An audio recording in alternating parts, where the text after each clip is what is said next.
Iran இதற்கு ஒப்புக்கொள்ளவில்லை என்று சொன்னால் அந்த தாக்குதல்கள் மிக கடுமையாக இருக்கும் என்பதுதான் அவருடைய எச்சரிக்கையாக இருக்கக்கூடிய நேரத்தில் ஈரான் நேற்றே நாங்கள் அதை ஒப்புக்கொள்ள மாட்டோம், அப்படி எங்கள் மீது நரகத்தின் வாசல்கள் திறக்கப்பட்டால் நாங்களும் உங்கள் மீது நரகத்தின் வாசல்களை திறந்து விடுவோம், அந்த அளவுக்கு உக்கிரமான தாக்குதல்களை நடத்துவோம் என்று சொல்லியிருந்தார். இந்த சூழலில் தான் இரண்டு தரப்பாருமே ஒரு எக்ரிமெண்ட்டுக்கு வர மறுக்கிறாங்க, ரெண்டு தரப்பாருமே ஒரு விடாப்பிடியான போங்கில் இருக்கிறாங்க என்கிற ஒரு செய்திகள் வெளியாகி கொண்டிருக்கக்கூடிய சூழல்ல அதற்கான ரீசனாக அவங்க என்ன சொல்றாங்கன்னா, 2 முறை உங்களோட பேச்சுவார்த்தை நடத்திட்டோம், நீங்க நம்பிக்கையாக நடக்கல, எனவே மீண்டும் மீண்டும் அப்படியான செய்திகளை நாங்கள் செய்ய முடியாது, அப்படி செய்யறதா இருந்தால் நிரந்தர யுத்த நிறுத்தம், ஹொர்முஸ் ஜலசந்தி வழியாக பாதுகாப்பாக போறதுக்குரிய ஒரு நெறிமுறையை நாங்கள் அறிவிப்போம். அதை தாண்டி அதே போன்று ஜனவரி மாதங்களில் ஈரான்ல அரசாங்கத்துக்கு எதிராக நடத்தப்பட்ட மாபெரும் ஆர்ப்பாட்டங்களில் கலந்து கொண்ட போராட்டக்காரர்களுக்கு உதவுவதற்காக அமெரிக்காவினுடைய இஸ்ரேலுடைய நிர்வாகங்கள் துப்பாக்கிகளை கொடுத்தது என்று ஒப்புக்கொண்டிருக்கிறார். எவ்வளவு பெரிய ஒரு அயோக்கியத்தனத்தை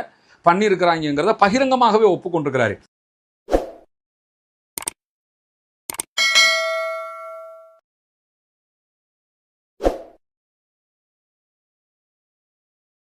அன்பிற்கினிய சகோதர சகோதரிகளே, நம் அனைவர் மீதும் ஏக இறைவனுடைய அமைதியும் கருணையும் உண்டாகட்டுமாக என்கிற உயரிய பிரார்த்தனைகளோடு பாலஸ்தீனம் மீதான இஸ்ரேலிய ஆக்கிரமிப்பு இராணுவத்தினுடைய 2 ஆண்டுகால யுத்தங்கள் முடிவுக்கு வந்து இன்றோடு 178வது நாட்களை நாம் தாண்டி கொண்டிருக்கக்கூடிய இந்த சூழல்ல தொடர்ச்சியாக மத்திய கிழக்குல ஈரானை இலக்கு வைத்த மிக உக்கிரமான தாக்குதல்களை அமெரிக்க இஸ்ரேலிய ஆக்கிரமிப்பு இராணுவம் நடத்தி வருவது நமக்கெல்லாம் தெரியும். இந்த உக்கிரமான யுத்த சூழல்ல அமெரிக்காவும் இஸ்ரேலும் ஈரானுடைய உள்கட்டமைப்புகளை நோக்கி மிக பாரிய தாக்குதல்களை கடுமையாக தற்போது நடத்த ஆரம்பித்திருக்கிறார்கள். ஈரானுடைய மருத்துவமனைகள், பல்கலைக்கழகங்கள், பாடசாலைகள், போலீஸ் நிலையங்கள் என்று எல்லா பகுதிகள் மேலேயும் தாக்குதல்கள் அவசரமாக